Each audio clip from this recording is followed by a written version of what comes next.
We want to welcome David Marotta. He's the president of Marotta Wealth Management, longtime supporter, and quite frankly, a long-time AAII life member. I'm going to turn it over to him. Well, welcome to virtual meeting of the AAII group. I'm going to talk today about systematic Roth conversions. It's pretty deep into the weeds. So I'm going to start out with just a basic introduction on tax law. And the tax code is such that most people are looking for reason in the tax code, and we don't look for any reasons in the tax code. So most people are looking for it to make sense or to have some ethical value behind it or have some set of values behind it. And we don't do that. We view the tax code as like the rules of chess. And in the rules of chess, it's every piece on the board gets to move, except knights that get to hop over other pieces. And every piece, you can move one piece a turn, except when you castle, you get to move two pieces a turn.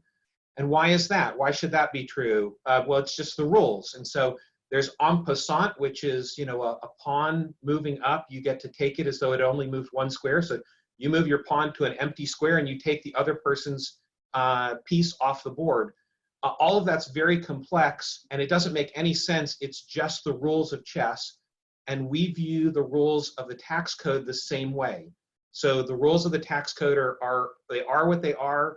And if you can do better doing some strange things, we do better doing some strange things. So if they're going to pay you $10,000 to stand on your left foot, we stand on our left foot.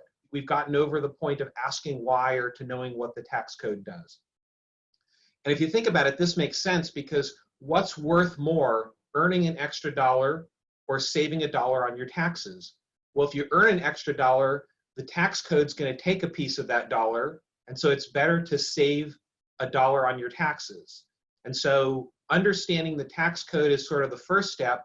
And the first step is just getting over the fact that it doesn't make any sense. So maybe it helps that I'm a libertarian. So I'm always disappointed with elections. So I don't care what happens in the elections. It's going to be either one or the other, and neither candidate seems particularly wonderful this year. So you view the tax code as though there's a set of rules. Okay, so let's just understand the tax code. So there's a traditional IRA, and in the traditional IRA, you put your money in pre-tax, and you take your money out after the tax line. So you put your money in, a little bit in, it grows, it grows, it grows, and when you take money out, the money that you take out is taxed. My father, when he put money in, taxes were very low, and now that he's taking them out, they're very high. And so he has not won on that exchange, but that's the tax code. A non-deductible IRA, and this goes to one of the questions that someone asked, a non-deductible IRA, you're allowed to put money into the IRA after paying tax. It goes in with a basis, and that basis then is the basis, and then the growth on it gets taxed. So it's kind of a hybrid between the two. You put money in and it's not deducted, and then when you take it out, it is deducted, but only the growth. And this is the way that you do a backdoor Roth. So you can put in money into a Roth so long as you don't have another IRA, and you put money in to your IRA, and it is after tax. So for example, if you're over 50, you can put in $7,000, and then it's immediately converted to Roth IRA, and that's a $7,000 backdoor Roth. Now, if you have another IRA, so if you have both of these IRAs, then it's a proportion between the two, which is deductible. Now, if you have a traditional IRA that you can roll into a 401k, then you can take the IRA, roll it into a 401k, do the backdoor IRA, and then you can roll it back out again the next year, and you can do a backdoor for 1 year, or you can leave it in the 401k, and then it doesn't affect your backdoor Roths. So one of the things that we're always trying to do for clients who are over the income level is to empty their IRA, either by rolling it into a 401k or by getting through conversions, and then we can do backdoor Roths. A Roth IRA, you put the money in after tax, and then it grows, and then when the money comes out, it's not taxed. So once you get money into a Roth is like the frictionless vacuum we all studied in high school physics. There's no friction. There's no vacuum. There's no air, and it just continues on forever without any taxes. Additionally, there's an RMD that's associated with the traditional IRA and the non-deductible IRA.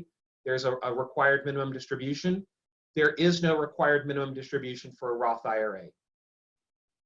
Now, there's a number of effects that help out Roth IRAs and Roth conversions. I'm just going to take you through a quick calculation just to show you sort of what's going on. Imagine we have $100,000 that's on the traditional IRA, and we want to convert that $100,000 into Roth. So this $100,000 here is going to go over here and is going to be converted to Roth. And we're going to pay the tax out of the taxable account. So here, it's like there's a lien on your IRA because there's a tax owed. And I'm just going to make the lien 30%. So 30% is owed, 70% is yours. 30% you have in your taxable account. I'm just going to pretend like these are the numbers that we have. And then after the conversion, you pay the $30,000 in tax, and $100,000 of the IRA is yours.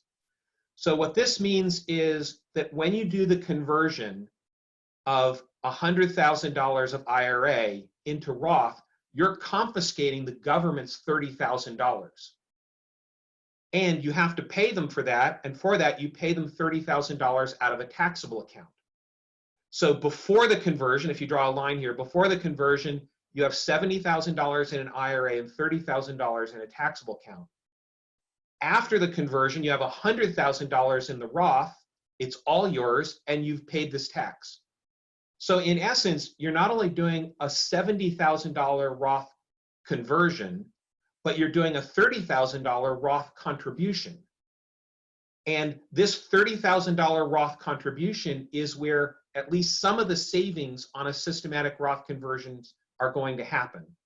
Because if we wait until the accounts all doubled, so here's the line, we didn't do the conversion, and now we're going to do the conversion. Now we have $140,000 in the IRA, and the government's lien, if you will, on here is $60,000. This taxable account has grown to $60,000. So it looks like as long as I'm in the same tax bracket, it doesn't matter. But it does matter. Why does it matter? Because this $60,000 is $30,000 of basis and then $30,000 of growth.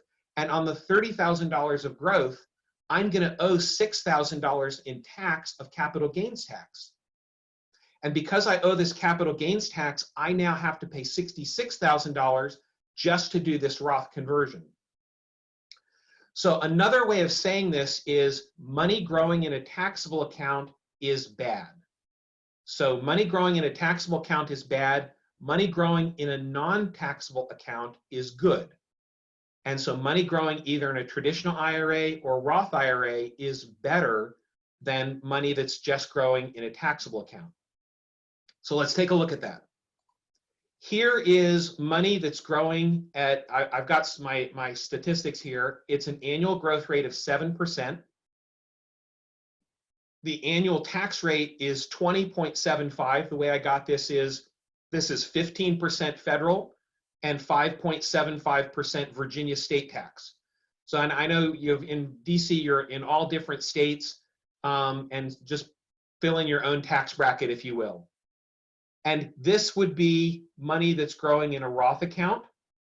And this is money that's growing in a taxable account where you're paying the taxable account every single year. And I've got the growth of $100,000, that's in thousands.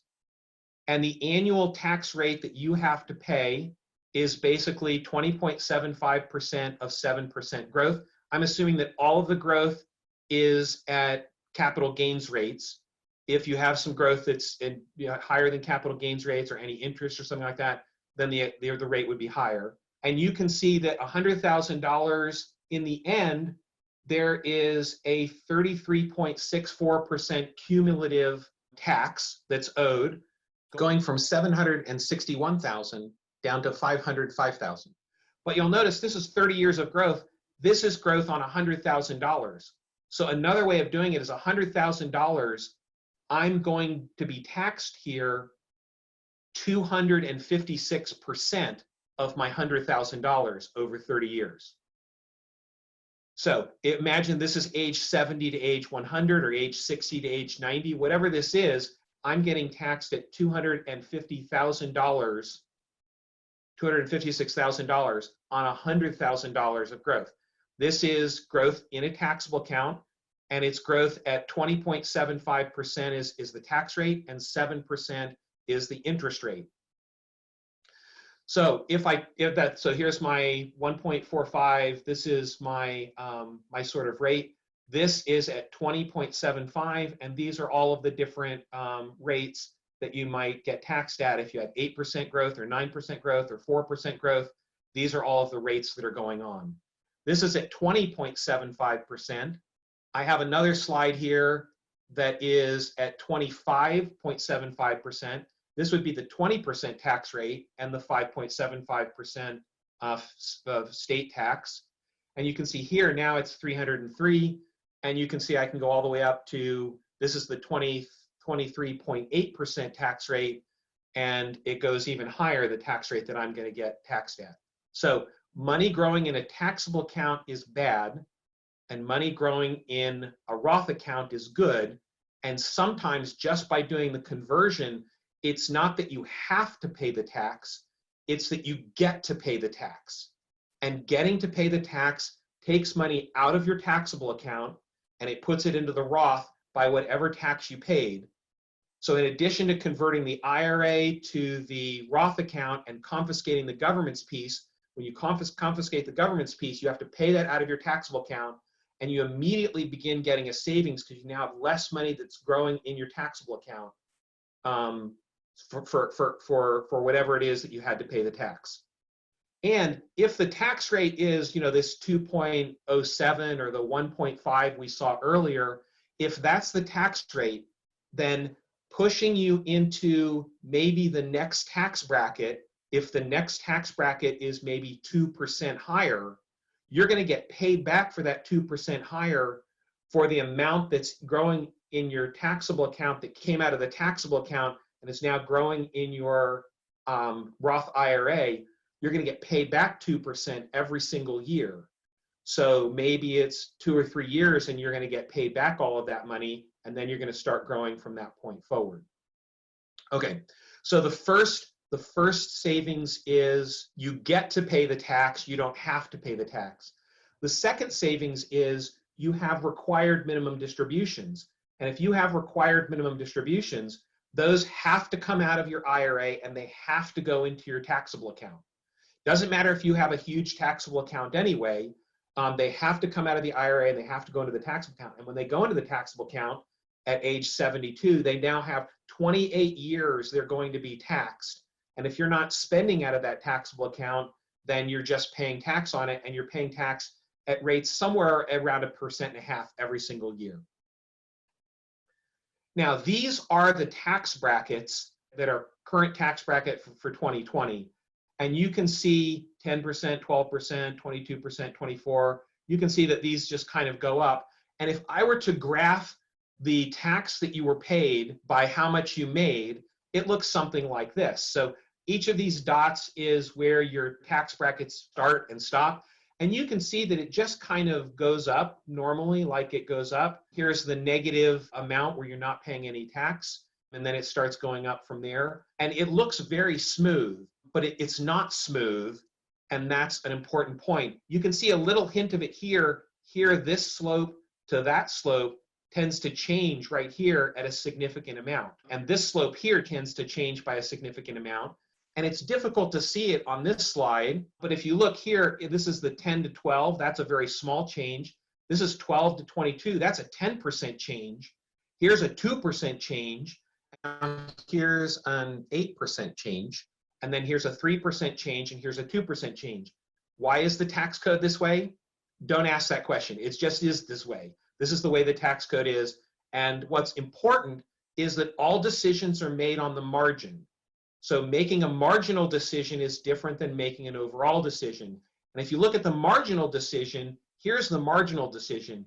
You have a 10% change, then you have a 2% change, then you have a 10% change, then you have a 2% change, then you have an 8% change, a 3% change, and a 2% change.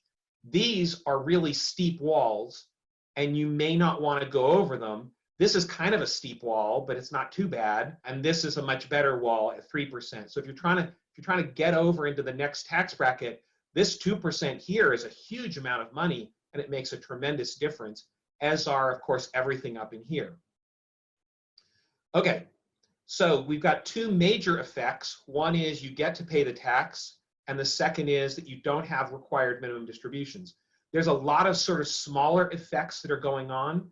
And what we found is that when you have a rule of thumb, like do this, that, or the other, rules of thumb are okay. My rules of thumb used to be correct about 40% of the time. So 40% of the time, my rule of thumb was correct, but it's much better just to compute an accurate projection. So what we're going to do is we're going to take you through an accurate projection of a tax code. We run these tax analysis all the time for our comprehensive clients. Every year, we take their tax return and we put it all in, and we figure out what they're doing with that. So let's take a look. The first thing that we compute is we compute a net worth statement. This is a very simplified net worth statement. This shows the current value of the joint account, the traditional IRA, and the traditional IRA. This is his and her traditional IRA. You can see over here their total assets is 2.9 million. If your assets are higher or lower than this, then you're going to have a different number and you're going to hit different breakpoints. But this is just a sample analysis. This is the first page of our analysis. So this shows what happened last year. And you can see last year, here's her wage. She earned $100,000. Here's his wage. He earned $50,000. They had $7,700 of dividends and $707,000 of qualified dividends. This qualified dividends gave raise to a qualified tax over here. The rest of this all went on to the AGI. They took the standard deduction. Again, with most of our clients, it's a very complex matter in here with a lot of different things going on, but I've simplified it for the sake of an illustration. $165,000 AGI produced a taxable income of $141,000, which produced an income tax of about $21,043 with a qualified tax of $1,155. Okay, this is the best plan that we found for their conversion plan. So this is our proposed plan for 2020. So you can see her wages, his wages, interest and dividends, and then there's this massive Roth conversion on top. We computed that their optimum Roth conversion for this year was $185,599, and this would produce an AGI of $350,000, a taxable income, and an income tax. These are big numbers, and this is intended to be the optimum, but it also comes as quite a shock to most of our clients. What do you mean adding an extra $185,000 of income is going to be the optimum? That seems ridiculous. Why would I want to, as every tax preparer we've ever worked with suggests, why would I want to pay tax this year when paying tax in the future would be better? Just delaying the tax, because then I get the compound interest on my taxable income. So why would I want to do this? And what we found is every tax preparer that we work with thinks we're crazy because we're suggesting large Roth conversions and they are trying to minimize the tax this year. And because they're trying to minimize the tax this year, they're missing out on long-term tax planning. Because the optimum is not to pay the least tax. If you wanted to pay the least tax, you would have no income. Then you pay the least tax. But instead, what we're trying to do is we're trying to optimize the after-tax net worth for our clients. So optimizing the after-tax net worth rather than optimizing tax paid is tax planning. Tax preparation is just trying to minimize the tax you owe. So this $185,000 conversion then, in the rest of the slides, we actually need to justify that. And let's take a look at the justification for why this ended up being the best plan. This is their inflation-adjusted taxable income. And this blue line is what would happen if they did nothing. So if they did nothing, we compute, we do their taxes in mock every year until age 100. And in doing their taxes in mock, we're growing each of their accounts accordingly, and we're looking at the taxes, and we're looking at their income, and everything's going up by inflation, and we're just sort of straight line projecting it all. And we know that straight line projecting it all is never what happens, but for tax planning, it's very good at taking a look at what might happen. And if we do a straight line projection of everything and everything grows, then we call that the baseline. And that baseline represents their taxes if we do nothing. Then we try stuff, that's the technical term. We try stuff, and we try a lot of different stuff. We try gift clumping, and we try backdoor Roths, and we try Roth conversions, and we try donor advised funds, and all that kind of stuff. And then we take a look at what's best. And you can see that in this case, this line right here is what we thought was best. And you can see it moves around, and we've optimized it not only in this year, we've optimized it in years going forward. And these years, I'll show you why it does this sort of effect. At some point, they retire, and then at some point, they're hit with required minimum distributions. And I had a question on here, if I'm over age 70 or 72 now, is it good for me to consider Roth conversions? I know I have to take my RMD first, but we didn't have to take our RMDs this year. And the answer is yes. We are doing Roth conversions for our clients who are over age 72. There's a lot of reasons for that, and it depends on the client, and it depends on how much they have in taxable savings, and there's a whole host of different dependencies there. But yes, for many of our clients, we are doing Roth conversions who are over age 72. That's the right sort of thing to do. We are just doing this based on our projections. So 5 or 6 years ago, I used to have some rules of thumb that I would use for Roth conversions. And I found out my rules of thumb, they work at about 40% of the time. And about 60% of the time, there's other things going on that are more important. But my rule of thumb still would have been good. It would have been better than doing nothing. But now my rule of thumb, I don't need to do a rule of thumb. I've actually got a Roth conversion. So this teal line is the baseline. This purple line is our Roth conversion. And if you look, everything between this purple line and this faint white line, this is all Roth conversions. And sometimes our Roth conversion is done maybe about here or so, and sometimes it continues a little bit because we're doing a little bit more conversion. But this Roth, everything in here, teal line, is all Roth conversions. And if we don't do those Roth conversions, then everything in the shaded line has to go into your taxable account. So I can either put it into the Roth now, or I can put it in my taxable account later. And that's the choice that we're making, Roth now or taxable account later. You'll notice this taxable account, this peak out here is in your late 80s, say age 89 or 90. This is when you reach a peak. Your IRA has grown, you're taking required minimum distributions, you're taking the minimum required minimum distribution each year, and this is around when your account is going to begin to turn down because you're taking too much out. So early, as you're taking small things out, this is going up, and then later on, it reaches a peak and it begins to come down again. We're keeping score in the 24% tax bracket. And by keeping score, all I mean is we're valuing how much the Roth conversion is worth every year between now and age 100. But we need to know for your IRA, how much of that should I tax? When I take it out, what should I tax?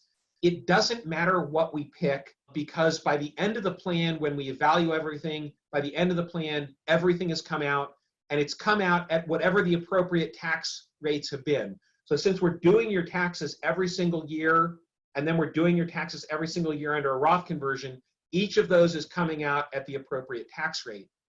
But because they're coming out at the appropriate tax rate, for the stuff that hasn't come out, we need a way of valuing that. We value it all at the 24% bracket.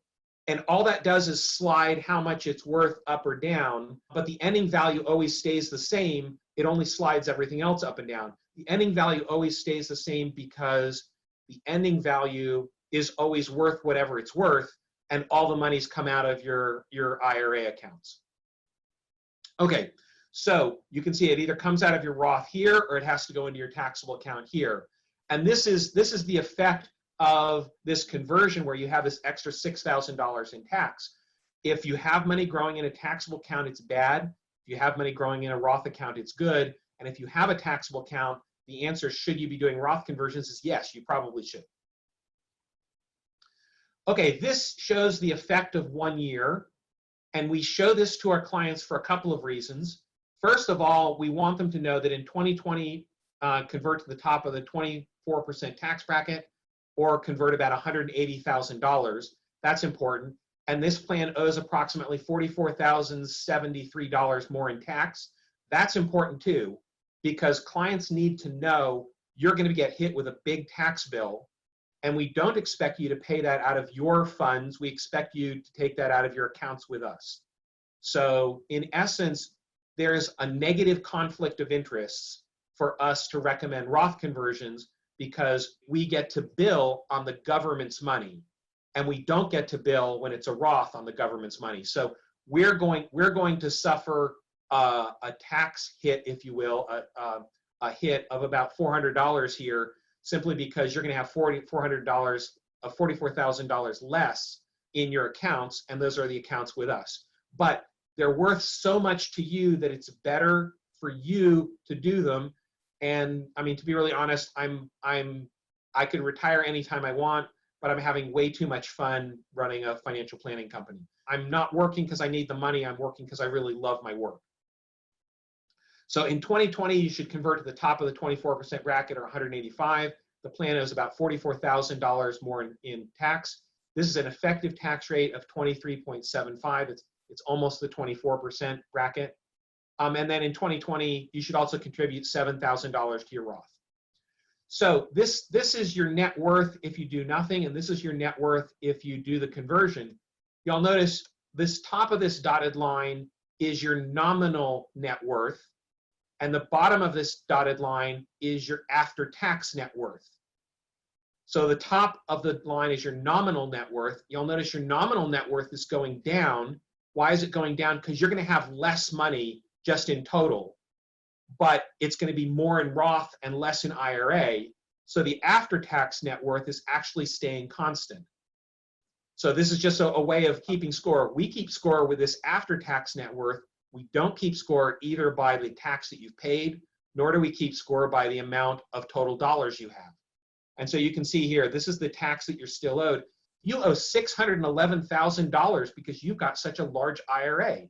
This is the amount that's going to have to come out of your account at some point, and you can either dribble it out in required minimum distributions, or you can prepay it early and get more money out of your brokerage account and put that into your IRA. And so you can see what we're doing is we're just basically paying off a lien that the government has on your account. Now, the government has that lien, but you don't know what tax rate it's going to come out at.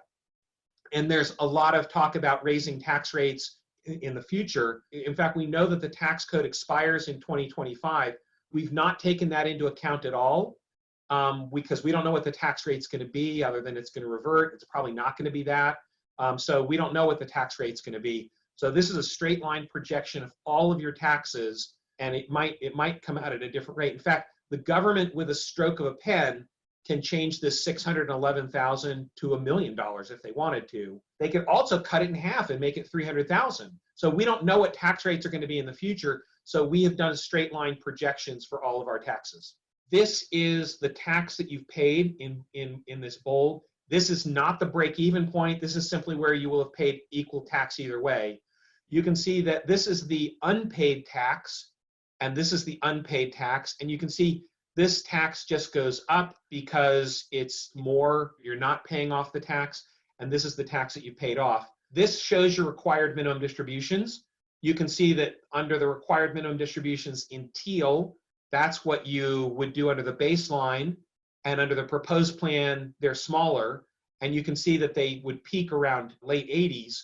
And you can see that what we've done is, by doing all of this up front, we've actually cut your required minimum distributions almost down to a third, and that turned out to be the best that we could do, or the optimum plan for us to do.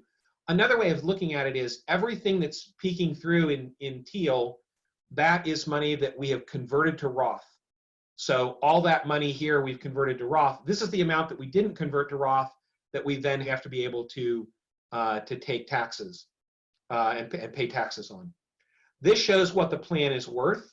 So in the first year, 10 years, 19 years, 28 years, 30, 42 years, you can see that we estimate that this tax plan is worth what? It's worth about $4 million.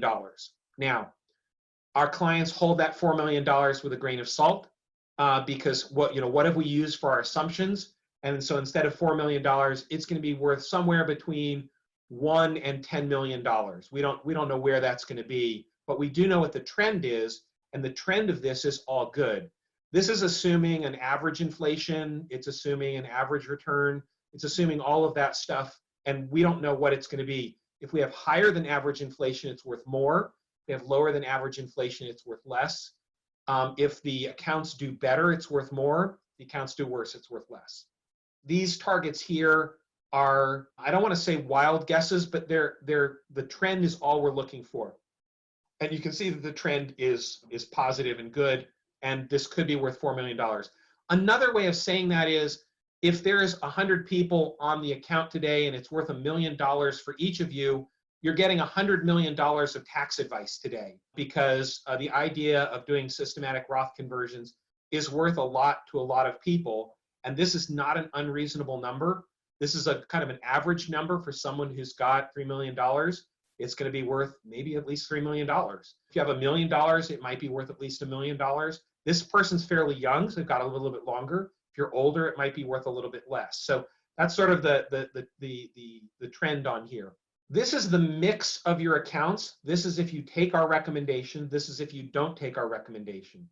You can see here, if you take our recommendation, you've already done a little bit of conversion in the first year, and then you're doing conversion that continues to go up and up. You can see that what's happening is we're actually whittling down your taxable account, and whittling down your taxable account is a good thing, because if we whittle down your taxable account and then we kind of keep it so there is no taxable account, then by the end of your life, you have pretty much all Roth. All Roth at the end of your life is kind of the best that you can get. Remember, the estate planning limits are set based on nominal net worth, not on after-tax net worth. So nominal net worth is larger and it's all yours. If you have a lot of fluff in there that you owe the government, you still have to pay tax on that. And we're talking about raising the estate plan limits, and we don't know what that's going to be. If they're anything more than 40%, that's going to be a big effect on estate planning. Additionally, Roth IRA, when you die, has another 10 years that your heirs get to keep it in Roth.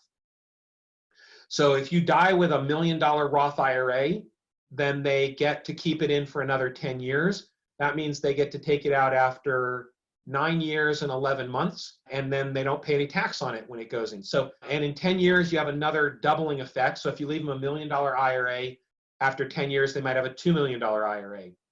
Now compare that with if you leave them $1 million IRA and it's not Roth. So if you leave them a traditional IRA of $1 million, then they have to take it out within 10 years. If they leave it in, then they're hit with a $2 million tax bill at the end of the year, at the end of 10 years, and then they're going to be pushed into the higher tax brackets. So if you leave them an IRA, they have to take out 1/10 each year to try to even out their tax code. And the first year it's going to be $100,000. The next year it's going to be maybe a little bit more because there's a little bit of growth. It might be $107,000, then $114,000, and you're going to have to take that out over 10 years just to try to level your taxes. And there's an effect to that. They take it out and then they have to pay tax on it, and that's not a good deal. But we haven't computed any of that in here. This is just your accounts. It's just your tax savings, and heirs are not computed at all. But there is this added benefit of a Roth IRA left to your heirs is better than a non-Roth IRA left to your heirs. This is what if you don't follow our advice. These tiny little Roth IRAs here is simply the growing of a $14,000 Roth contribution. You contribute for a while, then you retire, and it goes up from there. You can see that here's the IRA. It continues to grow. There's a period in here where you're actually spending down your taxable account, and then you have to start taking required minimum distributions, and the IRA has to come out and it has to go into your taxable account. You're not spending enough, so your taxable account continues to grow. And again, one way of avoiding this entirely is just spend all your taxable account out, and then you're at least don't have a taxable account that's growing. That's not generally the best way of investing, and it's not the best way of budgeting, but it is one thing that you can do to try to avoid money growing in a taxable account. Here you have our 4 years of Roth conversions followed by some little Roth conversions. Here is a tiny little Roth withdrawal. You're taking your sort of required minimum distribution for one of the spouses has retired. You can see one of the spouses has retired, and then the other spouse, you need money to live, so you take it out of your Roth IRA. And then here you've got a little bit of conversion followed by a little bit of Roth, and you're really trying to target, somewhere around here as your adjusted gross income. Here's if you don't do anything and you've got these large Roth required minimum distributions coming out. This is the AAII and Medicare surcharge. There was a question that was submitted on what about the impact on Medicare benefits? And we have taken into account having to pay a Medicare surcharge because that's one of the cases that will affect what the optimum Roth is to do. And you can see here, we have 4 years of Roth conversions up here. And the reason why those 4 years are large is because this year you're hit with a Medicare surcharge, and doing a little bit more before age 65 and then a lot less afterwards makes sense. And this is not something that we would easily find if we were actually trying to use some rule of thumb, because this adjusted gross income here is a fairly complex calculation. And what line are you trying to get under really depends upon your income and a lot of other sources. Is it better to get under this line, or is it better to get under this line? Is it better to get under this line? That's all handled by the program, and the program is, our tax specialist is rolling through all these years, and they're trying stuff, that they're just trying a lot of different things to see what they can do.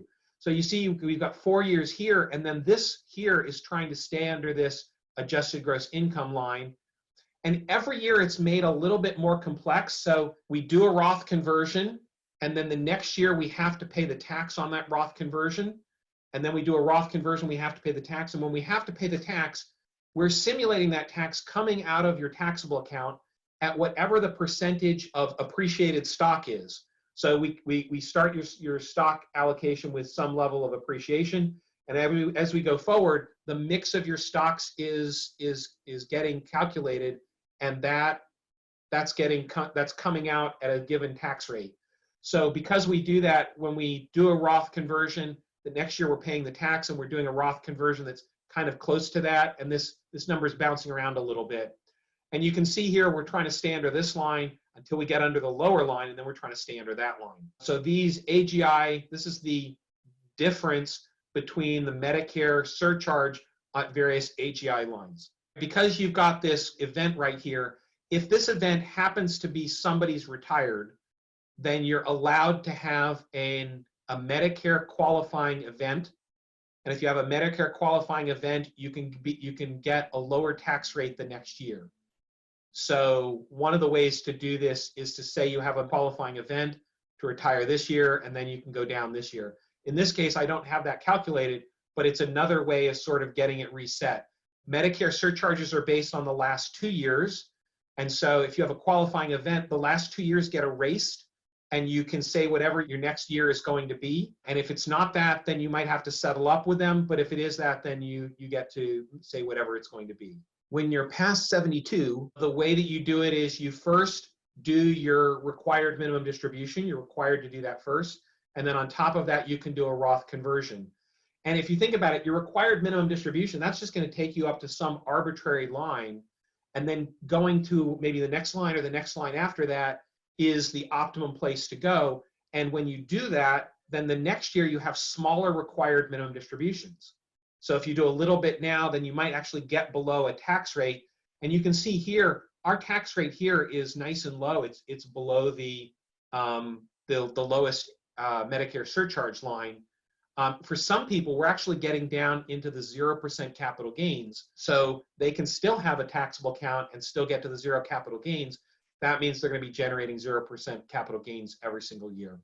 This is the entire plan that we've done. So this is the Roth conversions that we're doing. You can see you've got 4 years of large Roth conversions, and then you have a number of smaller ones and then a large one. And this is the way that we have sort of worked out everything that is going on. In addition to computing what the optimum plan is, for our clients, we do what's called a scatter plot, and it has all the different rates you can convert the first year and then what they're worth. And the optimum conversion might be what we've recommended, and it's worth 100% of the value. And then how does the other conversions work? We show them the scatter plot of all the different things we've tried. So this, it turns out, is a 4-year conversion, and a 4-year conversion was one option. Another option might be the top of a tax bracket. Another option might be the top of an AGI line. We might do a relief cut, so we might have a large first year and then smaller years after that. And we do all those calculations. And that way, if, for example, our optimum is worth 100% of its value, if there's another one over here or over here that's only worth like 95% of its value, that's also a good option. So for some people, the curve looks, very drastic. And for other people, it looks very straight along the top.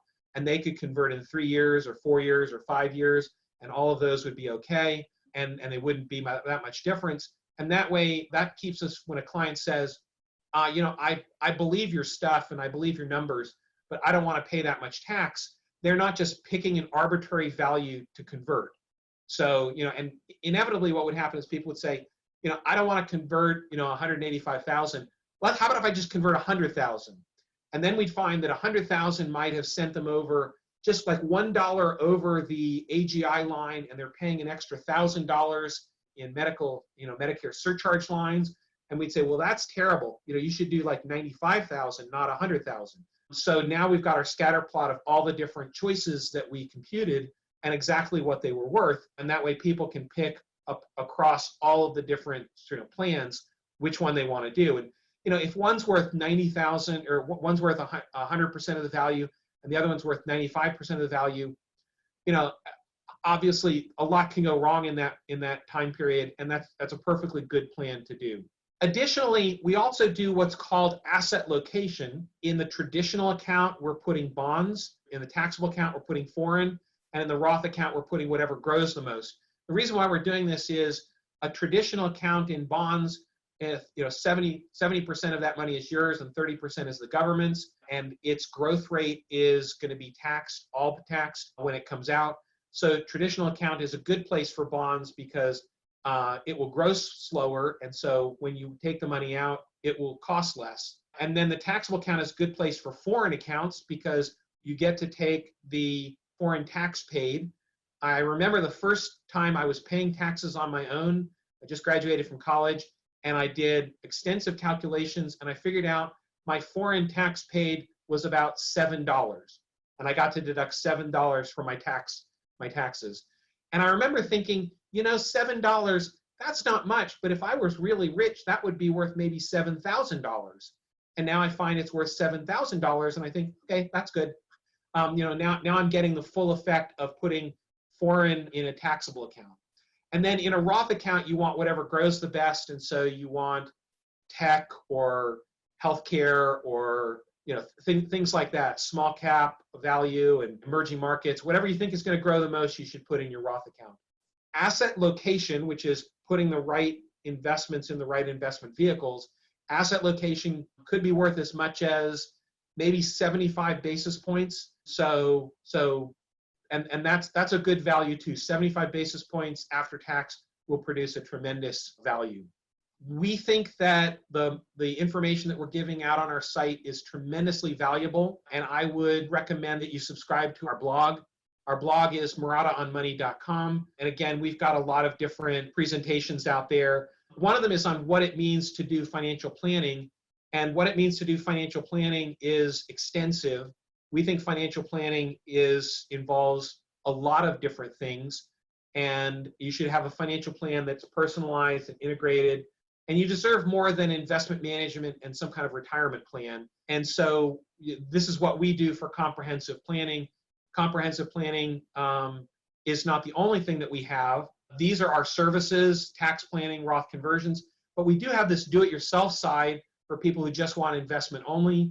And investment only is 0.1% per quarter. So it's 40 basis points per year. And this is our team of people who are helping out to do the investing. Okay, I know I've flew through the slides and I've probably created a lot of questions. So let me take a look at the questions and see what I can answer. I'm just kind of going through the different questions. The new tax law changed the rules on inherited IRAs. How does this impact if you're using a Roth for inheritance purposes. Inherited IRAs can now be held 10 years. And because they can be held 10 years, we think it's better for your heirs to inherit a Roth IRA than it is to inherit a traditional IRA if the IRA has any significant value. It makes the value of Roths more important, not less important, because under the old rules, you could kind of take it out a little bit at a time over your entire lifetime. Now you have to take it all out in 10 years, and taking it all out in 10 years has a significant tax consequence for most of our clients. If your IRA is small, you don't need to worry about it. If your IRA is at all large and you think about 1/10 of that coming out every single year, it's pretty significant. Concerning basis in an IRA, if you receive an inherited IRA, does that go into the computation of the amount of basis that is allowed? No, I don't think it does. An inherited IRA is completely separate, and inherited IRAs have to come out at their level. It's only IRAs that you own that handle a basis for your own calculations. So again, if you're doing backdoor Roths, so first of all, we always think doing a backdoor Roth is better than not doing a backdoor Roth. If you're doing a backdoor Roth, then they'll sort of gradually come out. Or if you're doing a backdoor Roth and you have an IRA, your basis will gradually get sort of reduced. And if you're doing a backdoor Roth and you don't have an IRA, that you can do the entire conversion each year. So doing a non-deductible IRA is almost always good. Although, if you have a large IRA and it's going to take a long time to convert, the value of doing a non-deductible IRA contribution is diluted.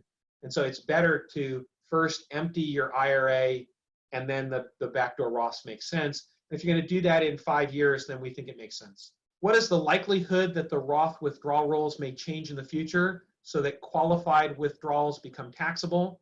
I realize there are no guarantees, but who knows? So if the government wants, they can confiscate all of your money. So the easiest way to say it is Roth withdrawal rules are subject to the whim of politicians. I will say if the Democrats are more likely to do that, the Democrats have trial lawyers as one of their main constituents, and trial lawyers have huge Roth IRAs. So I think that the party that tries to tax a Roth account at this point will get voted out of office. So I would not think that the idea of a Roth withdrawal being taxed would be very likely in the future. For when we do tax planning, we do tax planning with the rules staying the same, and we're trying to optimize things. And I think it's much more likely that someone will say, you know what, $10 million in a Roth, that's all you need, and you can't put any more in if you reach 10 million, and they're going to grandfather in everybody who's got more than that, or 5 million or something like that, then that's what they're liable to do. But Roth is a tremendous value now, and I would say it makes it even more important to get the money in before they change the rules than it does for anything else. I did happen to read a column on, it was called the Rothification of Washington, D.C., and I thought, uh-oh, they're onto us. They're realizing that we're running a Brinks truck through that tax loophole. And instead it was, no, everyone wants things to be Roth. They want it to be Roth because they get the tax money now rather than later, and they want that tax money now. So I was very much surprised by the sentiment in the DC area being, we should make everything Roths, and that way we get our tax money now. So, every year the socialist in the House introduces a rule to confiscate everyone's retirement account and make it a socialized Medicare system. And every year the other side uses that as their advertising campaigns to raise money. And I think the most likely outcome is a split Congress that does nothing. So that's what we count on.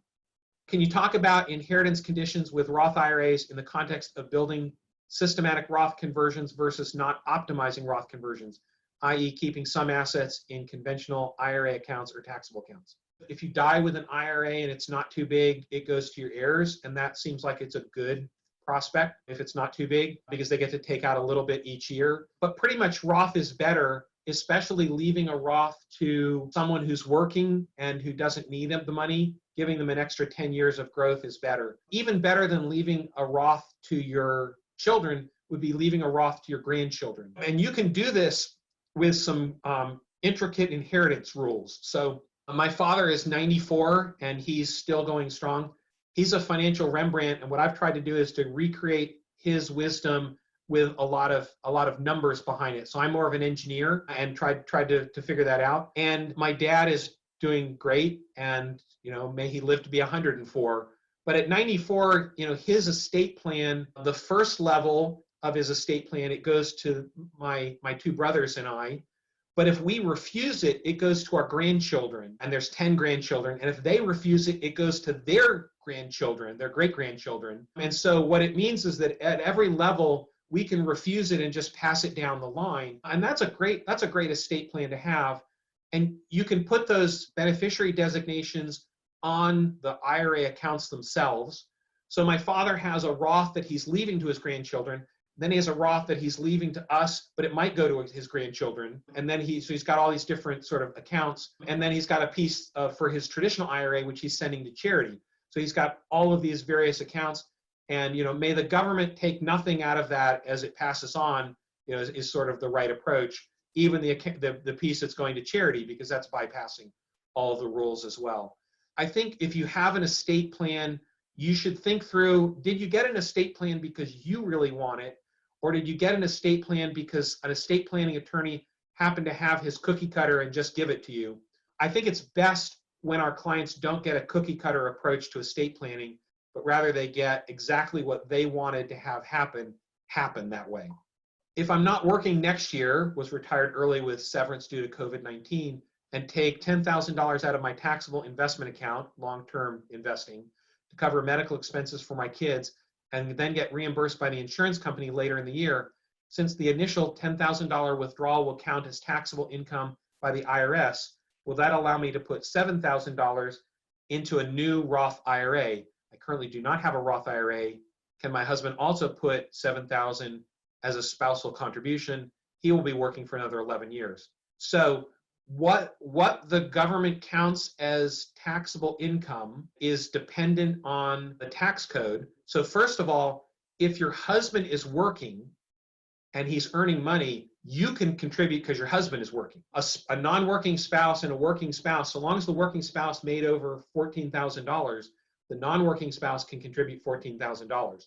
So you don't even have to ask the question about, is the $10,000 out of your taxable investment long-term investing? But if you just want to ask that question, I'm not sure I understand why taking $10,000 out of your taxable investment account to cover medical expenses and then, and then getting reimbursed by the insurance company.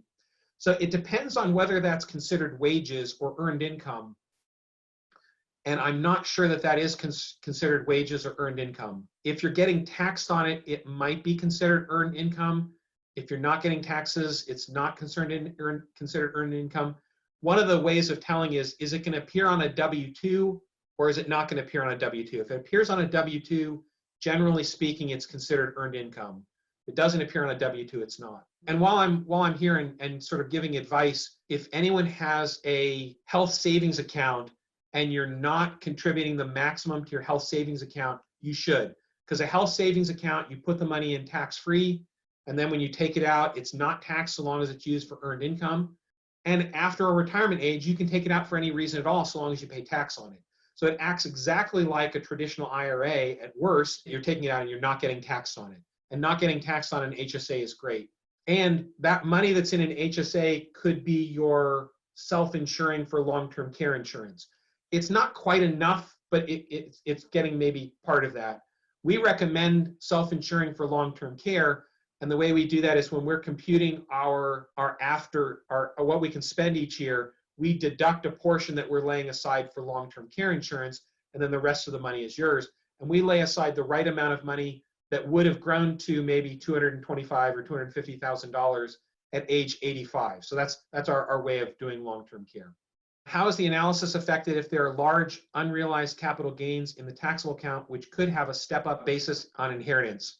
That is one of the effects that it's hard to calculate. If you have a taxable account and you're not going to spend it, you can get by with less estate planning because you have this large taxable account. We still think it's better because when you have a large taxable account, you begin to get things that are stuck in money because of capital gains. You can't rebalance. There's no rebalancing bonus. There's, and all of that is, we haven't calculated any of that because that helps Roth conversions. But for example, if you have money right now and it's $1 million or $200,000 and it's in a bank, and banks aren't doing all that well right now, and financials aren't doing all that well right now, what's the value of being able to take that money out of banks and put it into some other sector? It's a hard thing to calculate, and it gets into what's going to do well. But money in Roth accounts can be rebalanced at whim, and they can go anywhere they want. And so you can decide, you know what, energy's not doing well. I'm going to take it out of energy and I'm going to put it into healthcare or consumer staples or technology or something like that. And so you have a little bit more nimbleness there. We have tried not to let capital gains wag the dog of tax planning. So we've tried not to do that. So if we have to sell out of the taxable account, we're at least cutting the capital gains off where they are. And from now on, we won't have capital gains. And so we're doing that on a strategic basis gradually. But there's a lot of good reasons to not get your money stuck in something with capital gains. And there's a very complex article that's on our website that is calculating the capital gains difference. And you're trying to figure out what's the hurdle that you have to meet in order to do that. And the hurdle that you have to meet over a certain number of years, there's a calculation for that. And it's very complex. And I leave that for your article, for you to read the article on how you want to do that. But generally speaking, if it's under the rebalancing bonus, which is somewhere between at least 0.5% and 1.5%, somewhere in there, if it's under the rebalancing bonus, then we don't worry about it. And we simply inform our clients that we're going to be generating some capital gains. And then if they say no, we don't, but we go ahead and do that if they approve. What advice do you have for a 70-year-old with a large 401k? The answer for that is I would begin doing these systematic Roth conversions. If nothing else, then to try to whittle it away for your heirs. Do a little bit each year. Stay under, by the way, I didn't sort of tout this, but the 24% tax bracket is at least where you should be going to. That's what this example turned out to be. The 24%, the difference between, if you're somewhere in the 22, the difference to the 24% tax bracket is a huge amount of money for very little tax that you're paying. And then if you get over the next tax rate, anything above that, you should go ahead and do some conversion. So those are the sweet spots. It's when you hit that 24%, it may not be good to go to the next level because now you're doing a larger tax analysis there. But I would go to the top of the appropriate bracket there, assuming, or a Medicare surcharge bracket for a large 401k. What are your fees for different types of services? Yes, we do have our do-it-yourself rate, which is 0.4 per year. That's intended to be, you're going to do the financial planning and we're going to do the investment management. It's intended for smaller clients who are just getting started, although we have some clients in there with $1 million in that one. We have our collaborative level, which is between 400,000 and $1 million, and that's 1%, but not all of our services are included. Then from $1 million up, we have our comprehensive service, and that includes all of our services. So again, the services that are not included, you could just pay us for. Paying us for a tax planning only service is basically a $10,000 charge. They take between 3 and 6 hours to run after we've gotten all the information. And that 3 and 6 hours is our tax analyst putting all of that in and doing all of the different calculations. So it does take a while. 3 hours is a relatively easy one. You know, I've seen her do one in an hour or two, and those are very simple ones. But 6 hours is sort of, you know, the outside that we might need to do. It helps to have all of the accounts here because we can look at what they're doing on a sort of regular basis. But for $10,000, we're willing to do a tax-only service, but it also gets you, you know, all of our comprehensive services as well. We don't like to do outside work. We like to do work for our clients, and the work for our clients is pretty much keeping us busy. So yeah, and again, you know, it's strange to say it's $10,000 and we're not doing it for the money, but we're not. We want to charge enough to make sure that our time is worth something. But we have an article on our website, which we use for our do-it-yourself clients, which is, what should I do? And it's got 2 different algorithms that you can compute what Roth conversion analysis you should do. And please go read those articles. And if you like those articles, just do them. You don't have to sign up for a client. just do those articles, and they're, if they don't find the absolute perfect one, they're good enough. They're going to be a good enough conversion to go ahead and get that done. I would have a large 401k that I was planning to roll over to an IRA. Should I or can I roll it to a Roth IRA instead? Do not currently have any money. Yes, you can do the 401k directly to Roth. If you want, you can do a little bit of that each year, as I've sort of shown, or you can do the whole thing at once. You said you had a large 401k. I don't know how large, and I don't know what tax brackets you're in, but I think I would pick a tax bracket and go up to the top of that tax bracket, and I would do that much. If you keep your money in a 401k and your income is over the limit for doing a Roth contribution, then because you don't have an IRA, you can do the backdoor Roth every year. So keeping a little bit of money in your 401k allows you to do that backdoor Roth as you gradually convert your 401k. But yes, you can do a direct 401k to Roth. That's a Roth conversion. Then your 401k sponsor is required to do all of the calculations and tell you what the tax would have been. So additionally, keeping your IRA money in an IRA rollover and not contributing to it as well is another good way of doing that. If you keep it in an IRA rollover, then you can roll it back into a 401k. But so you can have an IRA contrib and an IRA rollover. As long as you keep that rollover separate, you get to roll it back into a contrib. If you've mixed the two together, then it becomes much more difficult to kind of know how to do that. Does inherited IRA taxed at deceased parents' rates or the kid's income tax rate? An inherited IRA is now taxed at the kid's income rate.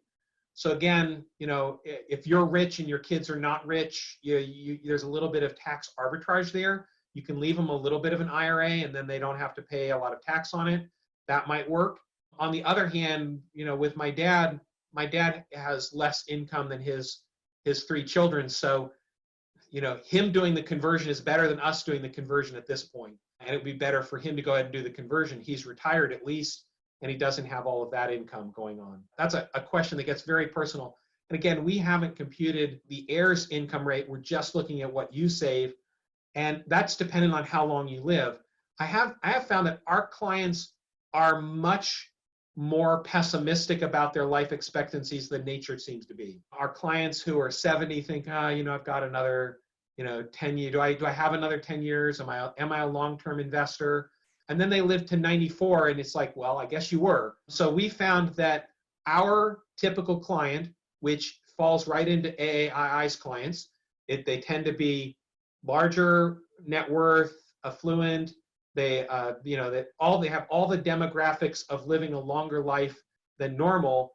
Generally adds about 5 years. And if you've made it to 70, you're going to make it to 85 at least, and maybe to 90. That's a kind of a no-brainer. And one of you living well into your 90s is a very likely possibility. I watched a YouTube video once, and it had a 93-year-old against a 99-year-old in the 60-yard dash. The 93-year-old takes the lead, and the 96-year-old is catching up and catching up and catching up. And finally, he passes the 93-year-old at the last minute and wins. And they asked the 93-year-old, so what did you think of being beaten by a 99-year-old? He says, well, it's a good thing I've got room for improvement in the next 7 years. That was his answer. And so that's the attitude to have in retirement, is that you're going to live a long time. And if you die young, you'll be pleasantly surprised, I guess. I don't know. But you're going to live a long time, and you should take that into account in your finances. What can be done with a large 401k? Well, as I suggested, you can do these systematic Roth conversions. And if you have a 401k and the 401k does not have the option to do an in-service Roth conversion, by all means complain about that and tell them they need a better 401k plan. We also offer 401k plans, and our 401k plans are incredibly valuable. We offer them mostly for our small business owners. The first small business owner came to us and said, I've got 3 proposals for a 401k account. Which one do you think we should do? And we said, none of them. They're all terrible. They're all laden with fees. They all have large expenses on them. So we set out and we made what we call our dream 401k. It's what we use in our offices here, and it's what we offer for our clients. It's very low cost funds, very low cost for investing. We use a good custodian and a good record keeper. We keep those separate so that all 3 of us together are servicing the plan, and it ends up being a great plan. I have seen maybe 2 plans that I thought, you know what, we're a push for those plans. We're not that much better. And they were, one was a lawyer plan, and in aggregate, they were better because of the lower fees. We were right on the edge with them in terms of being profitable or not. And other than that, we beat every 401k plan I've ever looked at, hands down. And every time we review a 401k for our clients, if our 401k beats the other plan's 401k, I drop a note off to the head of the 401k and say, we could save you guys a tremendous amount of money, and it's worth maybe $100,000 each to your clients over their lifetime. And here's what our plan is. And interestingly enough, I have not had people anxious to take us up on that, because they would rather do nothing than redo their 401k plan. So if your 401k is willing to redo their plan, we can send them a proposal and let them know what we would save them, and they do it from there.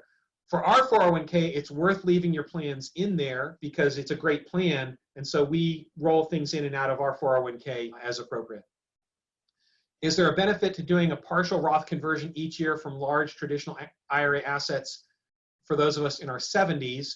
Is the benefit worth the tax penalties? Yes, it is. Doing a partial, maybe find the right tax bracket that you're in and go to the top of that, or find the right AAII line for Medicare surcharge, and it depends on kind of where that is. But doing a little bit of Roth conversion.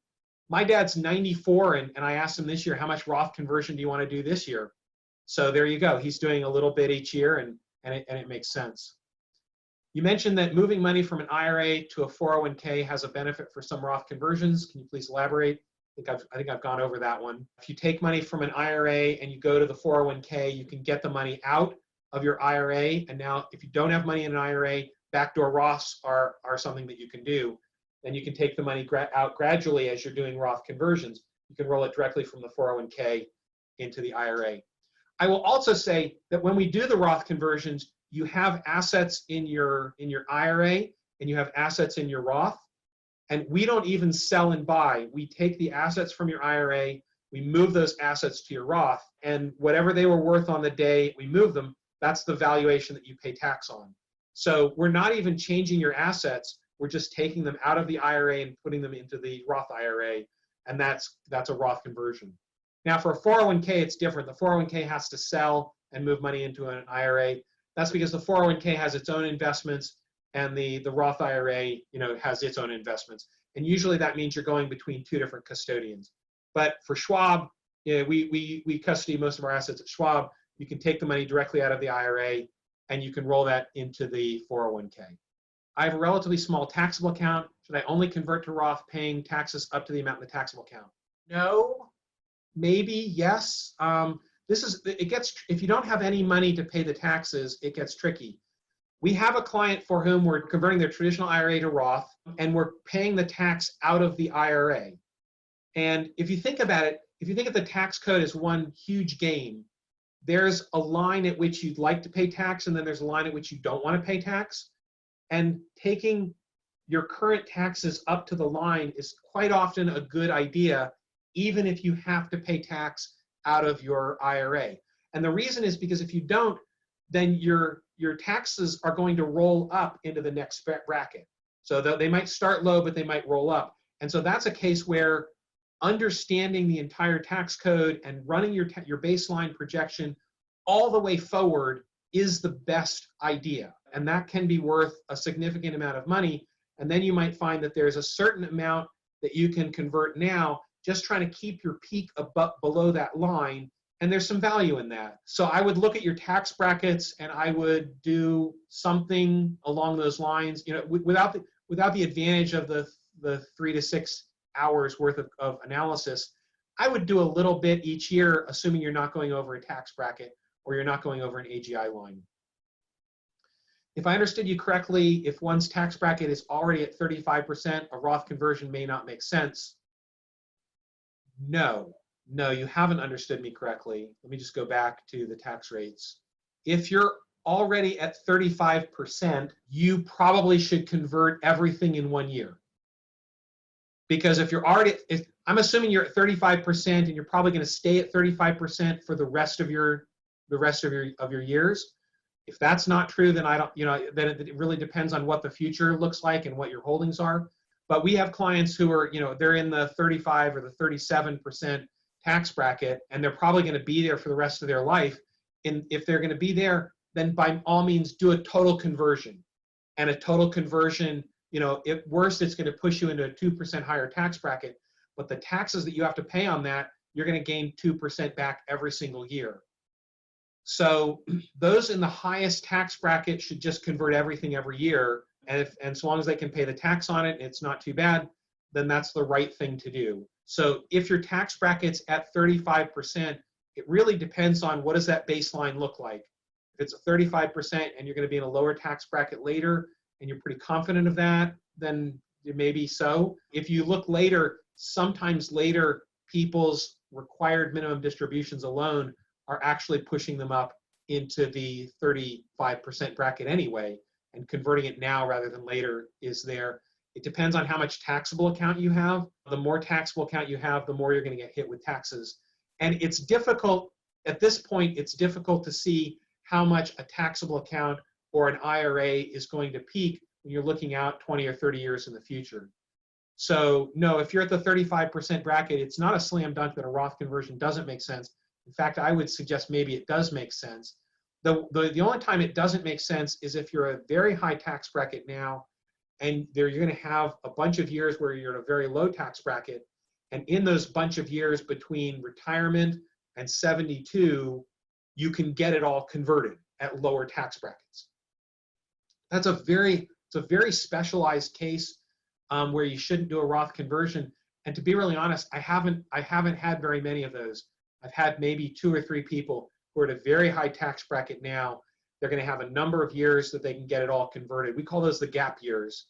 But if you can't get it all converted in the gap years, even if you can't get it all converted maybe before age 65, when you start hit with Medicare surcharge, then you may want to do some Roth conversion now, simply to get it down to a level where you can get it all converted between your retirement age and age 72.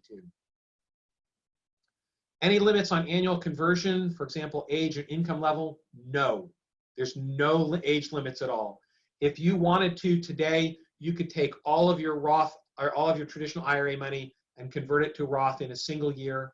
And if this is the right year to do that, then this is the right year to do that. So there's an optimum for the conversion. A total Roth conversion is usually not a bad idea, meaning it's usually better than nothing, but that's because there's an optimum where you're really making a lot of money, and then it might go down for a total conversion. But if the total conversion makes sense, you can do a total conversion. My wife, she had a 401k that she was contributing to. She actually stopped her 401k, and she's now part of our 401k. And we took her 401k and we rolled the entire amount into a Roth. It's a massive Roth conversion. We paid a huge amount in taxes. I said, Yahoo, we get to pay the tax because now that money's not growing in our taxable account, it's now growing in the Roth account. Are your rates for a married couple each with an IRA or for each individual? The rates that I showed are for married filing jointly. And I will say, interestingly enough, the married filing jointly rates are the ones that we use, and we use those rates to age 100. The reason why we do that is if you take your married filing jointly rates and then they suddenly compress into single rates because one of you has died, well, you need to have gotten your Roth conversion done before then. So compressing your rates makes a Roth conversion that much more important to do while the rates are wide and doubled. And when they get compressed, then they're really small. And really small tax rates are going to push you into the higher tax brackets earlier. So it's even more important that you get the conversion done now. So I've got the rates, married filing jointly, going to age 100. We know that's unlikely. We know that at some point your rates will get compressed. When your rates get compressed, that baseline rate rolling up is going to go into the higher tax brackets no matter what, because those tax brackets get compressed. So yes, a married couple, each with an IRA, is together, and our Roth conversion recommendation is together. In a sense, it doesn't matter if our Roth did his Roth or her Roth first. We're assuming that if you do his Roth first and he's the older one, then he's going to have required minimum distributions first. So we generally do the older spouse first. But if he dies, then his Roth IRA is going to roll directly into her Roth IRA, assuming most estate plans, and now she's got a Roth just like she had contributed to it. So it doesn't matter which one we convert if you have a traditional estate plan. We do have a client for whom his account is going toward his family and her account is going toward her family. And in that case, we need to have sort of a negotiation between the two who wants to do the Roth conversion in order to get that kind of stuff done. And we can do half of each, or we can do a percentage of each pro rata according to the accounts. All of those things work, and they're all sort of in a decision with the client. Are you saying that you not only do tax planning, but also do the financial planning and tax prep? Currently, we do not do tax preparation. We've talked about having someone come online, and some of our client accounts are very complex, and some are done by their companies, and it gets very complex that way. So we do tax planning. We do not do tax preparation. However, we will review last year's taxes as we're doing this year's tax planning. And I will say, in doing last year's taxes, I want to say we've caught maybe 15 mistakes on their tax form. We've caught maybe 15 different tax forms where they've done it wrong, and we report that to the client, who then sorts it out with their tax preparer to get those things corrected. And I was surprised by that because, my assumption is that tax preparers generally are very good at doing tax preparation, and we have some tax preparers we like and tax preparers we don't like. But I was surprised on how many that is. Completely down to the point where you did a backdoor Roth and then you taxed yourself on it for some reason, because tax preparers don't always know how to do backdoor Roths, Roth conversions. They don't know quite how to handle those, and that's where we've seen the greatest number of mistakes. So we don't do tax preparation. We're a second person looking at your tax return, try to make sure they got that correct the next year. Based upon the earlier answer, it appears you prefer to manage money instead of standalone tax planning. For do-it-yourself investors, can you recommend any other options for tax planning only services? So certainly tax planning is one of the things that brings our clients a lot of value, but we do think that there's a lot of things that bring our clients value, and we prefer to do comprehensive integrated financial planning. Here's what I've learned. There are very few people who do tax planning, and if you don't do tax planning, you don't understand wealth management that well. So doing tax planning correctly, there's maybe 2 articles that I've seen that have gotten a little bit at the value of systematic Roth conversions. You're beginning to see more and more articles as people do the analysis, but I've only seen 2 or 3 articles in the literature. Kitces has a good article, although he doesn't do it right. He does a level conversion up until RMDs, and then his RMDs roll upward. If he did that backward, he would have gotten more money, and he just didn't. I don't know why he just didn't do the calculation on that. And there's somebody who's writing for one of the financial planning articles who has said, if you don't do systematic long-term analysis of your taxes, you won't get the amount right. In other words, if you don't look at taxes over the entire haul, you won't get them right. Because if you were to ask a tax preparer, if I'm going to convert now or I'm going to convert later, and they're at the same tax rate, does it matter which one I do? He'll say no, they don't. But I clearly showed you, even if it's at the same rate, because you get to pay the tax now, you're saving money in your taxable account, and you don't have to do it later. If you ask your tax preparer, what is the cost of money growing in a taxable account over 30 years? They'll kind of look at you and you'll go, well, I don't know, a little bit, maybe not much, I don't know. But that 1.5% per year means that the cumulative effect, it's either 33% or it's 256%, depending upon how you look at it. It's either 33% of the entire value. But since the value is now much greater than it was when you first started, it's 256% of whatever the original value was.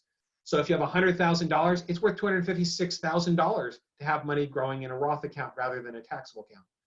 So if you're not maxing your Roth and you're not doing all the Roth that you can, and you're saving money in a taxable account somewhere, you're really kind of missing out on taxes.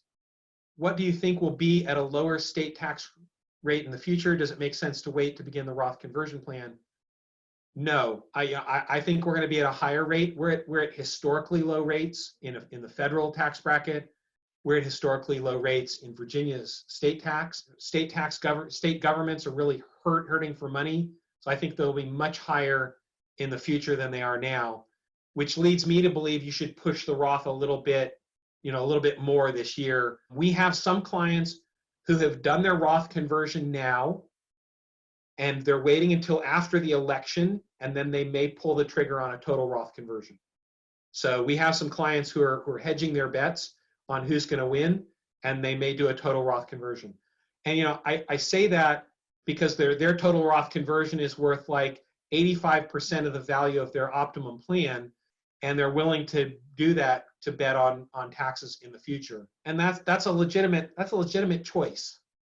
I already did my Roth conversion of my RMD this year. Can I do another one this year? Yes, you can.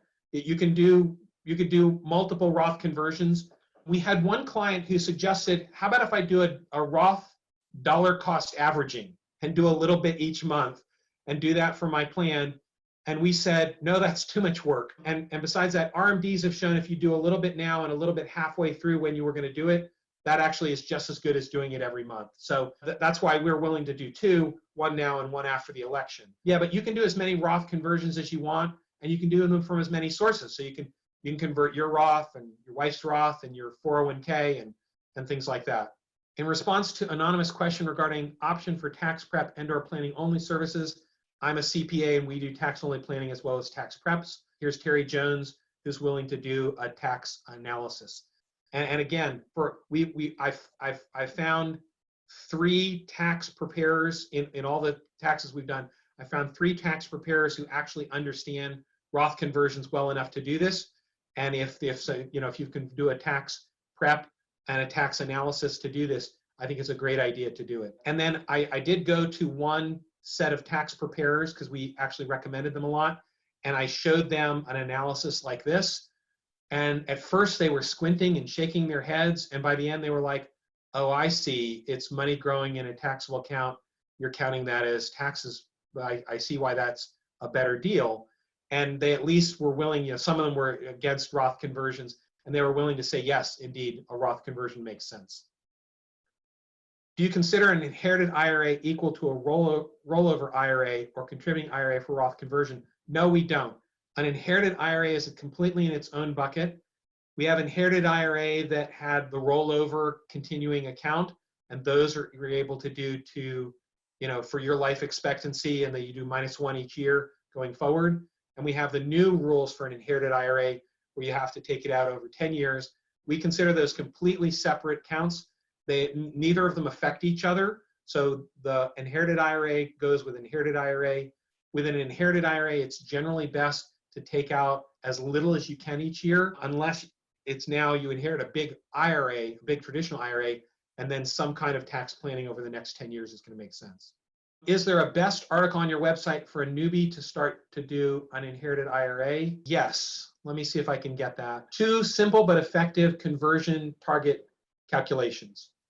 So I think I would start with that one, because that's our recommendation to clients who are or people who are just asking the question and don't really need or want an extensive analysis. So I think I would start with that one. Can a young person convert company 401k to Roth? So a young person can do an in-service Roth conversion. Company 401k, I assume, means not company stock, but it's just a company 401k. Yes, you can if the plan allows it. So, and there's a number of methods for Roth. One is you can contribute to a Roth, and that's almost always good. The second, because if you contribute to an IRA, 70% of what you put is your money and 30% is the other person's money. It's better to contribute 100% to your money, despite the deduction, because you're putting more money away where it's tax sheltered. So if you have any kind of a taxable account, do the maximum you can on your Roth IRA. The match can be converted to Roth, and then profit sharing can be converted to Roth.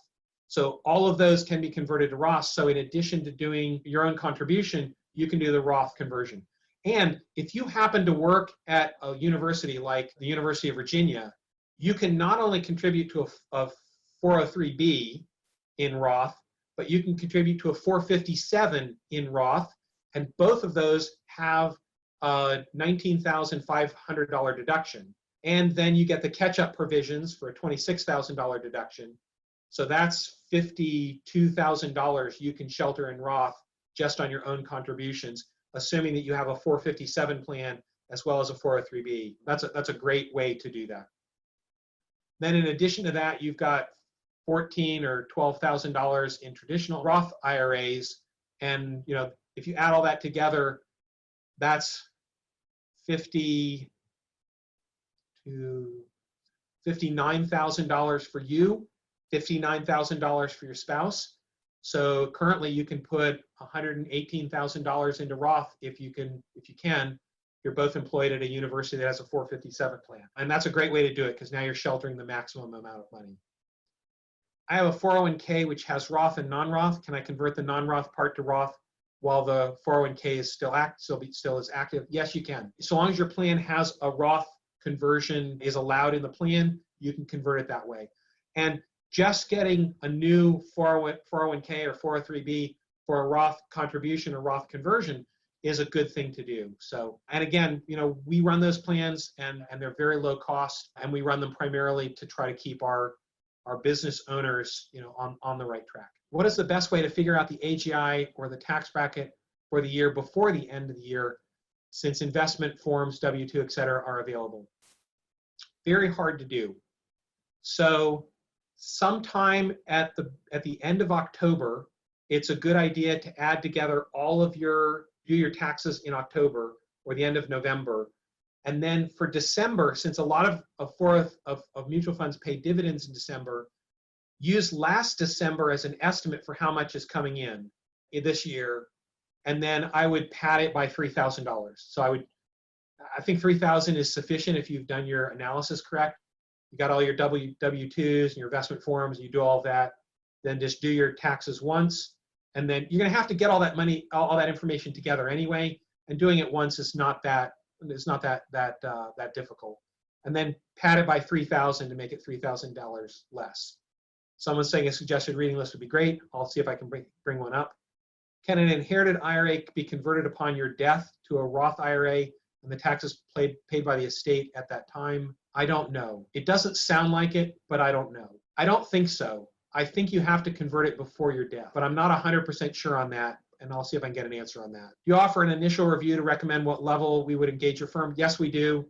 We have a free first meeting, and in our free first meeting, I will ramble on like this, and I'll give you a ton of free advice, and so if you want to go away after that, that's fine too. I'm more interested in the interesting planning and issues associated with that, but yeah, we do that. And again, since we're doing comprehensive financial planning, which we think is worth maybe 60% of the value, 40% we think is maybe our investment management. But we have a lot of clients for whom, they're just we're a second opinion. They're picking their stocks and things like that, and we're picking them in conjunction, and we give them a second opinion on things, and that works out fine too.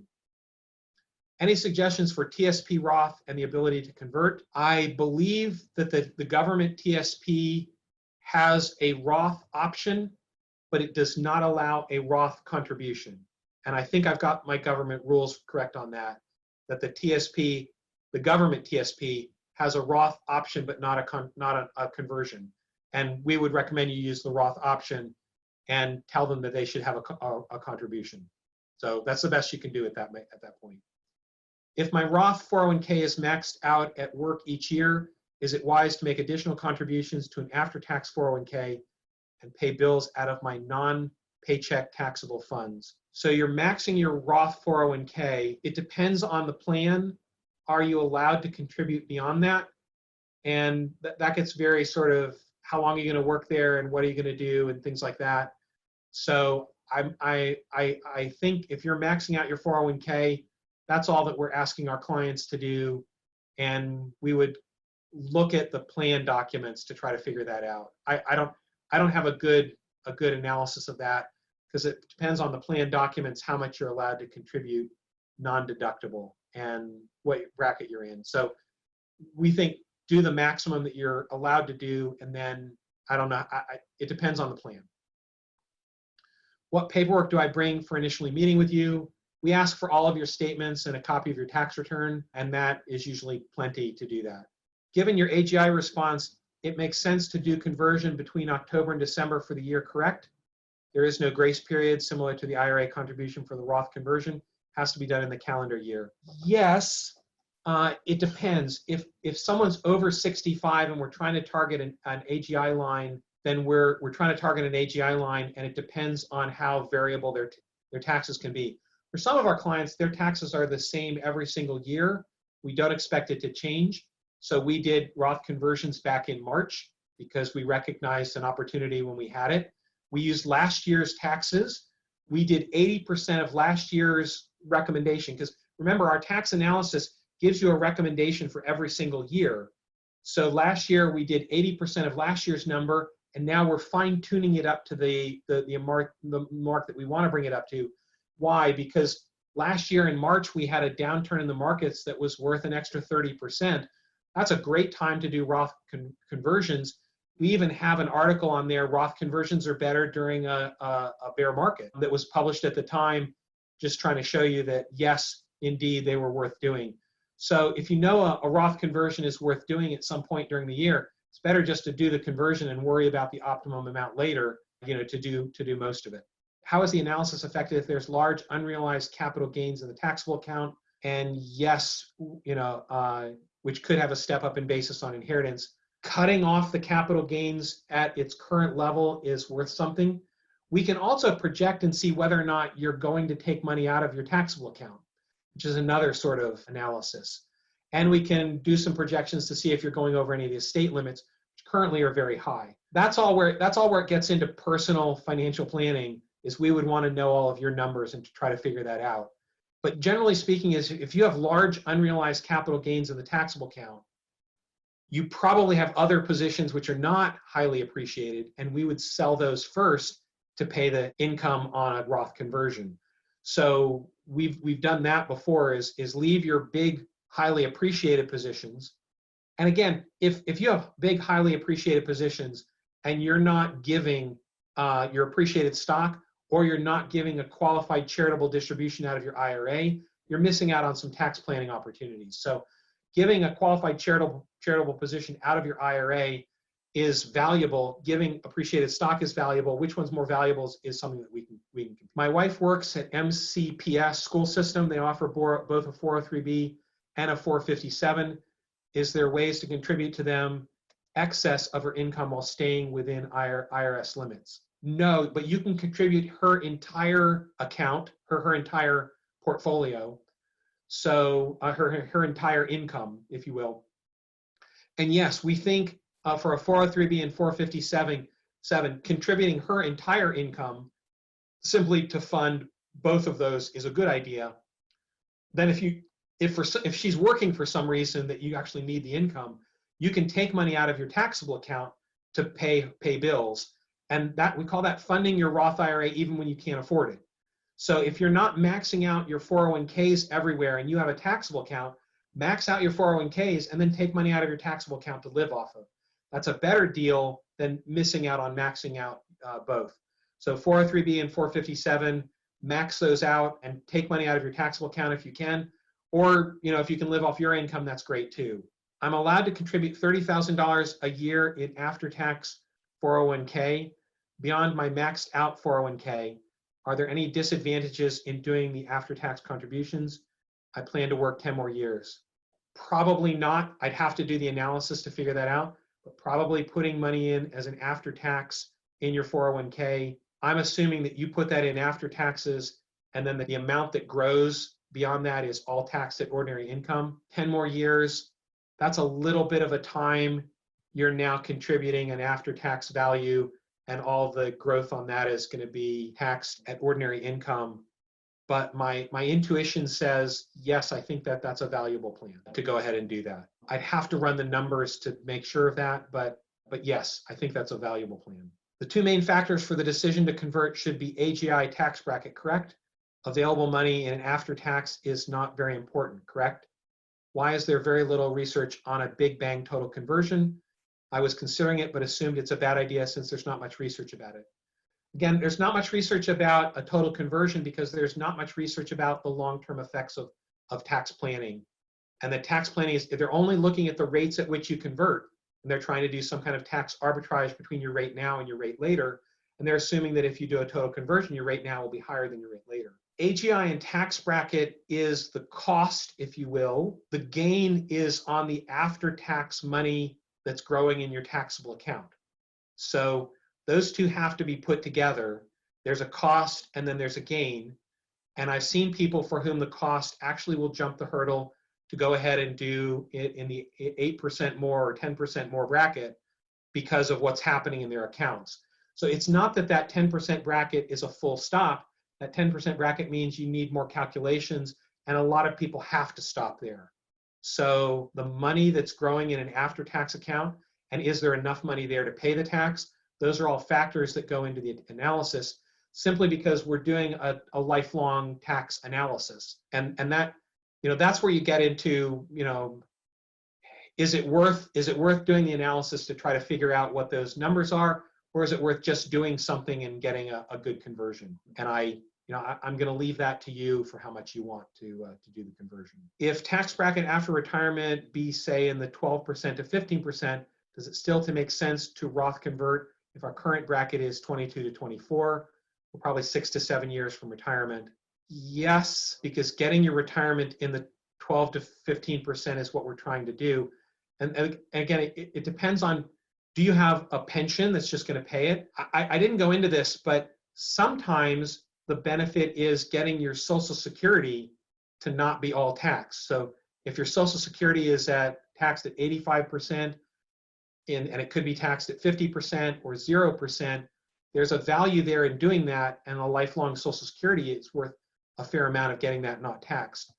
So if your retirement is going to be in the 12 to 15%, you're 6 to 7 years from retirement. How old are you? If 6 to 7 years from retirement is going to bring you up to 65, maybe it's a good idea to get yourself down in the lower tax brackets. But doing the 22 to the 24% bracket, if you've got a large taxable account, then it's a good idea. So you're getting into a lot of the specifics there. And I'll just say, this is why my rule of thumb only worked in 40% of the cases. Is because in the other 60% of the cases, it dealt with other things that I wasn't anticipating. So it's difficult to anticipate that now to try to do that. Is there a limit to convert from non-Roth to Roth? No, there's not. We have successfully had a tremendous exchange of ideas and a ton of information. I really want to thank you very much. And I think we learned a tremendous amount. So as always, you've been a wonderful addition to our lineup of tremendous speakers. And I fully expect that we'll be getting lots of great comments on this presentation today. Do you have any closing comments that you'd like to share with anybody about your website or anything like that? I will say Roth conversions surprised me. I had some analysis for Roth conversions, and it was good for most of the time. And then when we went and did the analysis and I realized what was going on in the tax code, we took every case where it wasn't what I was expecting, and we sat and analyzed exactly why it was. We have an article on our website about sort of the general nicknames we've given to different conversions, but it really ended up being a lot larger conversions than I thought would have been better. And we know the math, we've been through the math, and we understand sort of why. And I hope I've expressed sort of what are the big gains of doing it. It's you get to pay the tax, you don't have to pay the tax. You don't have RMDs dribbling into your account. And then there's a host of little things in there that might represent maybe 70, maybe 10% of the value, but maybe 45 and 40% of the value are of these other big things. And then there's AGI limits, and there's your Social Security won't get taxed, and these are all little small values. Even with the Medicare surcharge, if you can be in the Medicare surcharge in the low bracket for a lot of years, and then you're in the high bracket for a few years, that's better than being in the middle brackets throughout your entire career. And so being able to get into the lower brackets quicker means doing a big conversion now, and then 2 years later, you'll be in the lower brackets. It surprised me, and all of our tax analyst is currently done by our chief operating officer, my daughter, who's done that, and she's laid out all of this analysis, and it's incredibly valuable, to do something this year rather than wait until next year when who knows, we might have higher brackets or we might not. Awesome. Well, I think we've gone a little bit over time, but not to be expected when we had a lot of questions to go through. So again, thank you so much for the wonderful presentation. And David, thank you again for the great show. Great. Thank you so much for having me.